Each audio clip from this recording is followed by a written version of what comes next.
Salut à tous, c'est Pierrot Crypto et aujourd'hui on se retrouve pour parler de liquidity farming. Si vous investissez en crypto et que vous connaissez un petit peu le monde de la finance décentralisée, vous êtes forcément familier avec le liquidity farming, étant donné que c'est un petit peu la base de la finance décentralisée, c'est-à-dire des interactions peer-to-peer, donc d'utilisateur à utilisateur, et dans ce cas-là, des investisseurs qui viennent fournir de la liquidité afin que d'autres utilisateurs puissent faire des transactions instantanées. Les utilisateurs qui font des transactions payent des frais qui sont reversés en récompense à ceux qui ont fourni la liquidité. Malgré que vous soyez sûrement familier avec le liquidity farming, ce dont je voulais vous parler aujourd'hui, c'est la nouvelle solution de Trader Joe qui combine plein d'avantages afin de minimiser les risques et maximiser les rendements. Donc je vais vous amener pas à pas vers pourquoi cette solution est intéressante en vous expliquant, si jamais vous n'êtes pas trop familier avec ce qui est le liquidity farming, les différents risques et les opportunités. Avant ça, si vous appréciez la vidéo, n'hésitez pas à lui laisser un petit pouce bleu et n'oubliez pas de vous abonner pour ne pas rater la nouvelle vidéo qui sort chaque semaine. Sur ce, on est parti. Donc comme je le disais, le liquidity farming, c'est tout simplement le fait de venir fournir de la liquidité, donc une paire de tokens, par exemple le BUSD et le BNB, pour que les utilisateurs qui veulent faire des échanges du BUSD vers le BNB ou du BNB vers le BUSD puissent le faire de manière instantanée. En échange, les utilisateurs qui font ces transactions payent des frais et vous les récupérez en récompense. Plus il y a de liquidité disponible pour une paire, moins ceux qui proposent la liquidité sont payés en récompense et moins la paire de liquidité comporte du risque de par les deux tokens qui la composent, moins les rendements sont élevés également. Donc comme vous pouvez le voir, BUSD, BNB, on est sur 41% APR. Donc APR, c'est des rendements annualisés, donc moyennés sur l'année. Donc ça veut dire que si vous restez dans cette pool de liquidité, suivant le volume qu'il y a eu sur les dernières 24 heures et la liquidité à disposition, ça vous ferait une moyenne sur l'année de 41,24%. Donc bien entendu, c'est amené à changer suivant le volume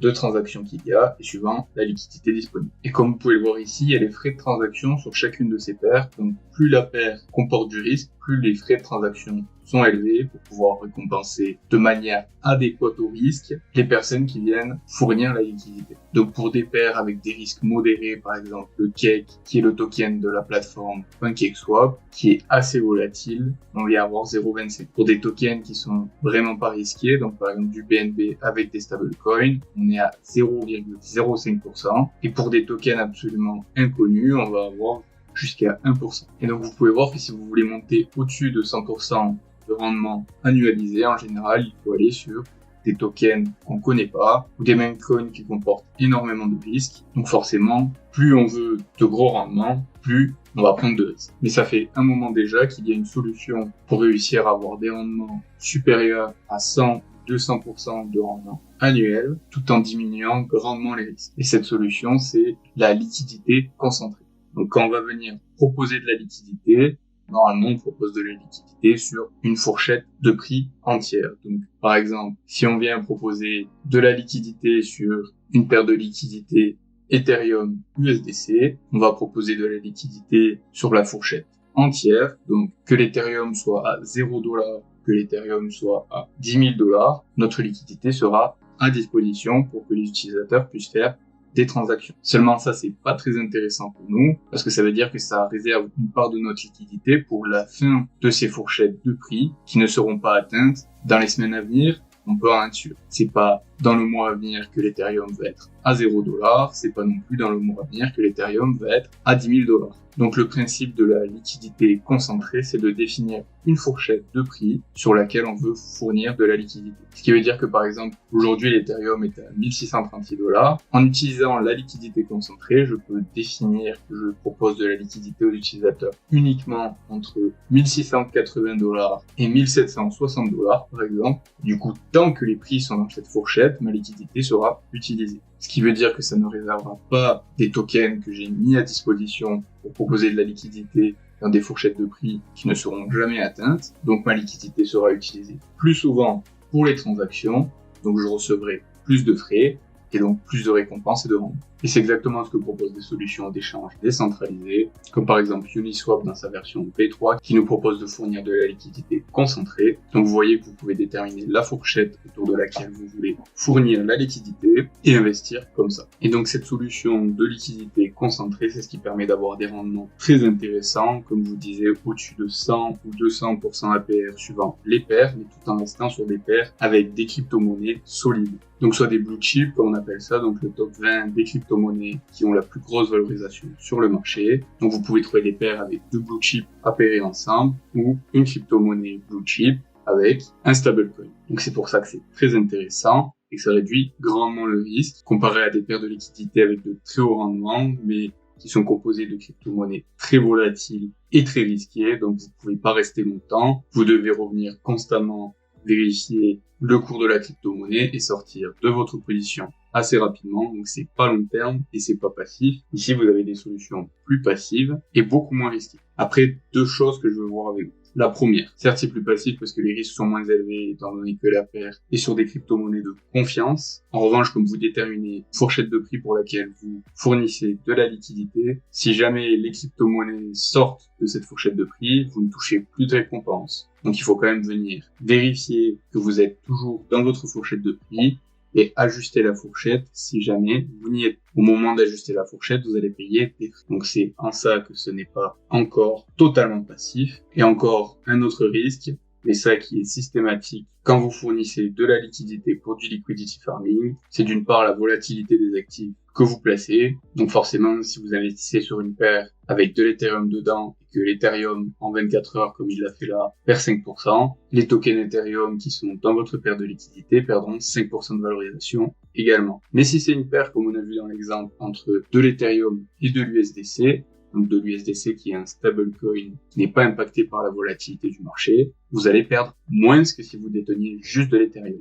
Donc vous pouvez vous dire que c'est un avantage, sauf que ça marche aussi dans l'autre sens. Si l'Ethereum prend 15% demain, vous allez gagner moins que si vous déteniez simplement de l'Ethereum, car votre paire est composée et d'Ethereum et d'USDC. C'est ce qu'on appelle les ZIP Permanent Loss, et c'est le fait de gagner moins de valorisation sur vos actifs, étant donné qu'ils sont appairés dans la paire de liquidité, au lieu que vous les déteniez de façon individuelle. Pour pallier à ça, vous pouvez éventuellement opter pour des paires de liquidités composées de deux actifs volatiles de confiance. Par exemple, on retrouve des paires de liquidités avec du Bitcoin et de l'Ethereum, qui sont deux crypto-monnaies qui, quand le marché montent les deux ensemble, et quand le marché descendent les deux ensemble, de façon plutôt corrélée, même s'ils ont leur cours individuel. Une fois que ça s'est dit, on a vu différents principes, donc les différents risques, les différentes opportunités, le fait que c'est plus intéressant de faire de la liquidité concentrée, et je vous avais parlé de la solution que propose TraderJoe pour automatiser tout ça. Donc avant d'aller en détail sur la solution que propose TraderJoe pour automatiser tout ça, je voulais déjà évoquer avec vous pourquoi c'était très intéressant, même si vous vouliez pas utiliser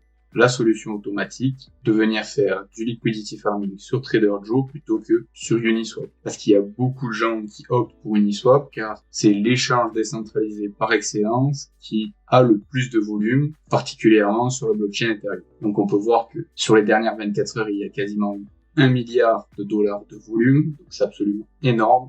Sauf qu'il faut prendre en compte le fait que, certes, plus il y a de volume de transactions, plus il y a de frais qui vont être payés, et donc plus il y a de frais qui sont payés, plus il y a de récompenses qui sont distribuées aux personnes qui fournissent les liquidités. En revanche, ces récompenses, elles sont distribuées de façon égale à toutes les personnes qui mettent à disposition de la liquidité. Et là, comme vous pouvez voir, la TVL qui est disponible sur Uniswap, donc la total value locked, c'est-à-dire toute la liquidité qui est mise à disposition par les investisseurs sur la plateforme, est de 3 milliards de dollars. Donc quand on sait que les récompenses sont distribuées de façon égale entre tous les utilisateurs, s'il y a 3 milliards de dollars de disponibles pour 1 milliard de dollars de volume, ça fait 3 fois plus de liquidité qu'il y a de volume. Donc quand on va regarder sur TraderJoe, certes il n'y a que 32 millions de dollars de volume sur les dernières 24 heures par rapport aux 1 milliard sur Uniswap, mais le ratio par rapport à la liquidité disponible est bien meilleur. On a à peine 21 millions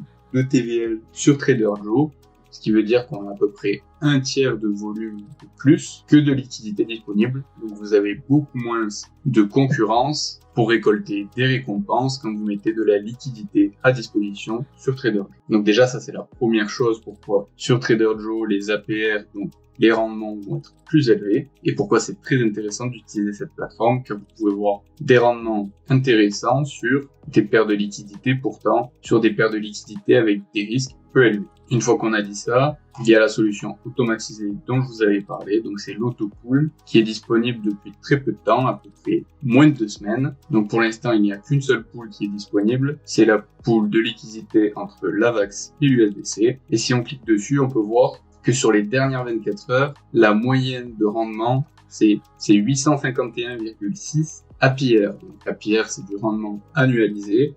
Donc il faut le ramener sur une journée, mais ça fait plus de 2% dans la journée, donc c'est absolument énorme. Donc plusieurs avantages à cette solution. D'une part, vous profitez de la liquidité concentrée, comme je vous ai expliqué plus tôt, pour optimiser vos rendements et concentrer votre liquidité sur le prix actuel pour que votre liquidité soit utilisée plus souvent et donc que vous ayez plus de récompenses. Mais c'est automatisé, ce qui veut dire que si jamais le prix change, qu'il y a des gros mouvements de marché et que normalement le prix sortirait de votre fourchette que vous avez définie, ici c'est ajusté automatiquement. Donc vous avez toujours la meilleure range, la meilleure fourchette de prix pour avoir les meilleurs. L'autre chose qui est intéressante et qui fait que c'est réellement une solution automatisée et 100% passive, c'est le fait que vous profitez des intérêts composés. 100% de vos rendements et de vos récompenses sont réinvestis dans la pool de trading, donc vous profitez des intérêts composés, ce qui booste encore vos rendements. C'est ce que je trouve vraiment très intéressant avec cette solution et c'est pour ça que je vais faire un investissement en direct. Donc je vais ajouter 23 AVAX et 255 $, ce qui fait à peu près 620 $ au total. Je vais confirmer la transaction. Voilà, c'est passé et on peut voir directement que ça a déposé ma balance. Donc on peut voir qu'au total c'est 523 $ actuellement et que ça a réparti automatiquement la liquidité entre de l'AVAX et de l'USDC pour appliquer la meilleure stratégie possible avec de la liquidité concentrée. Car avec la liquidité concentrée, votre paire n'est pas à 50-50, mais elle est répartie de façon la plus optimisée possible pour proposer la liquidité la plus intéressante pour les utilisateurs et donc vous rapporter le plus de récompenses. Actuellement, on peut voir qu'il y a beaucoup plus d'AVAX de disponibles dans la pool que d'USDC. Et c'est donc pour ça que ils ont attribué beaucoup plus d'USDC sur ma liquidité que d'AVAX. Donc voilà pour la stratégie tout à fait passive. Et maintenant, je vous ai fait un petit calculateur, rien de bien compliqué, mais juste pour vous simplifier la visualisation des APR en rendement. C'est un calculateur que vous retrouverez bien entendu dans la description. Et si vous voulez l'utiliser, vous pouvez le copier en faisant fichier, faire une copie, vous l'enregistrez dans votre Google Drive et vous pouvez l'utiliser. Donc là, par exemple, sur les dernières 24 heures, on est à 851,66 APR, 851,66. Je viens d'investir 523,08, 523,08. Donc le rendement journalier est de 2,33 par jour et je devrais gagner à peu près 12 $ par jour. Le tout sera réinvesti, donc normalement, ça sera directement dans ma balance, dans mon total, de nouveau réparti automatiquement suivant la stratégie. Bien entendu, vu qu'ils font tout ça pour vous de façon automatique, vous payez 4,5% de frais sur les rendements que vous percevez. J'estime que ça vaut largement le coup, étant donné que si je faisais de façon manuelle la liquidité concentrée, non seulement j'aurais pas des rendements si hauts, donc je pense que les rendements qu'ils arrivent à obtenir par rapport aux rendements que j'arriverai à obtenir couvrent largement les 4,5% qu'ils me font payer. Et en plus de ça, là, c'est totalement passif, alors que si je le faisais moi-même, je devrais venir ajuster mes fenêtres de prix, vérifier que je suis toujours dans la fenêtre, ça de façon journalière si je veux que ça soit optimisé. Là, il n'y a rien à faire de tout ça, je peux juste le laisser travailler et revenir voir une fois par mois comment ça évolue. Donc voilà, c'est tout ce que je voulais vous dire pour ces stratégies de liquidity farming. Si vous avez des questions, n'hésitez pas à les poser en commentaire. Vous retrouverez dans la description le lien de TraderJoe si vous voulez faire du liquidity farming ou utiliser la solution automatique ou tout simplement vous renseigner sur tout ça. Je vous mets également le lien de Uniswap V3 en description parce que vous pouvez également faire du liquidity farming avec de la liquidité concentrée sur Uniswap V3 si c'est quelque chose qui vous intéresse et que vous préférez être sur la blockchain Ethereum. Comme évoqué, vous trouvez le lien du calculateur dans la description aussi. Si vous avez apprécié la vidéo, n'hésitez pas à lui laisser un petit pouce bleu et à vous abonner. Et sur ce, je vous dis à la prochaine.